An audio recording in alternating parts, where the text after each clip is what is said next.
Gracias por regalarnos estos minutos para hablar sobre nuestro buen idioma. Hoy trataremos el tema de los signos de puntuación. Ya casi cerramos el ciclo de secciones dedicadas a esta temática. De hecho, ya lo cerramos, pues situaremos la lupa lingüística en el guión, que es un signo ortográfico auxiliar. Conviene recordar que esta pequeña línea horizontal debe diferenciarse de la raya, que es 4 veces mayor. Debe diferenciarse no solo en su forma, sino también en sus funciones. Ya vimos que la raya es la que se usa en las enumeraciones en forma de lista, en los diálogos y en los incisos, y no el guión.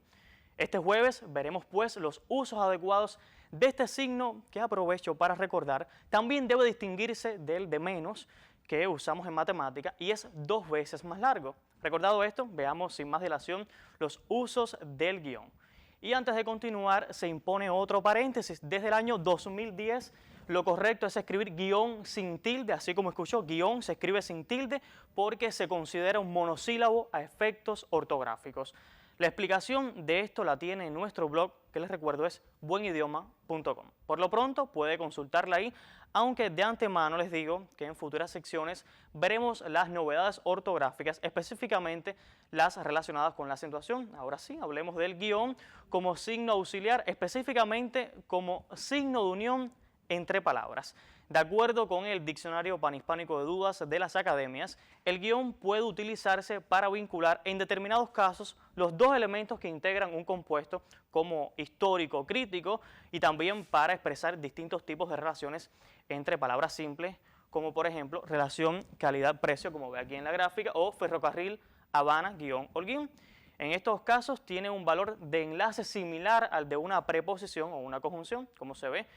Cada uno de los elementos unidos por el guión conserva la acentuación gráfica que le corresponde como palabra independiente, guión que, como también ven aquí en pantalla, se escribe pegado a las dos palabras. Y también, como norman las academias de la lengua española, con los nombres propios, el guión se usa para unir dos nombres de pila si se desea evitar que el segundo de ellos pueda confundirse con un apellido. Estos son casos muy singulares en español, como Antonio-Marcos López frente a Antonio Marcos López, donde Marcos es el primer apellido.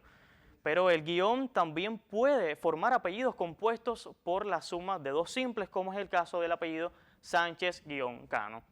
Hablemos ahora, ya aclarado esto, un poco sobre gramática, específicamente del guión y los adjetivos relacionales, como en estos ejemplos que veremos aquí en pantalla. Ese es el caso de conflicto árabe-israelí, literatura infantil juvenil, película luso-española y pruebas teórico-prácticas. Como se ve por los ejemplos, solo el último adjetivo toma las marcas de concordancia de género y número. Así pues, lo adecuado también sería decir, por ejemplo, relaciones ruso-cubanas, que es con el que se establece la concordancia. De acuerdo con las obras académicas, se unen con guión los adjetivos gentilicios cuando se mantiene la referencia independiente de cada uno de ellos, de manera que el guión actúa como indicador de un vínculo o una relación entre entidades geográficas diferentes. Ese es el caso de relaciones palestino-israelíes o también de frontera chileno-argentina y por supuesto de película franco-canadiense con guión, como veis aquí en la imagen. Hasta este momento espero que todo esté claro, porque se prescinde del guión si la unión de los adjetivos da lugar a un verdadero compuesto, a una nueva unidad léxica cuyo significado funde en una denotación única las dos nociones de cada miembro por separado. Ese es el caso, por ejemplo, de escritor italo-francés, escrito italo-francés en una sola palabra, o sea, de origen italiano y francés, o el muy conocido lucha grecorromana, o sea, grecorromana, todo eso escrito en una sola palabra y con doble R, por supuesto, que aluda a la característica de la Grecia, a la lucha característica de la Grecia y la Roma antiguas. Pero también usted ha de suponer que hay adjetivos no gentilicios. En estos casos se escribe guión intermedio cuando cada uno de ellos conserva su forma plena, como es el caso de análisis lingüístico, guión literario, y tratamiento médico, guión quirúrgico. Por otra parte, quisiera precisarles también que el guión puede unir sustantivos. Por ejemplo, se usa para crear compuestos formados por la unión ocasional de dos sustantivos, como el que ve aquí en pantalla, hombres-caballo, cuyo plural solo se manifiesta, como veis en la imagen, en la primera palabra.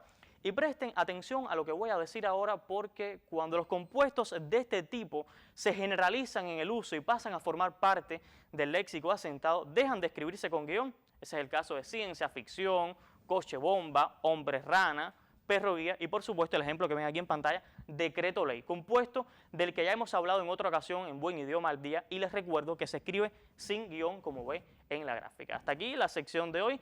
Recuerde que puede encontrar tanto esta entrega como las anteriores en nuestro canal de YouTube. Tenga una excelente jornada. Buenos días.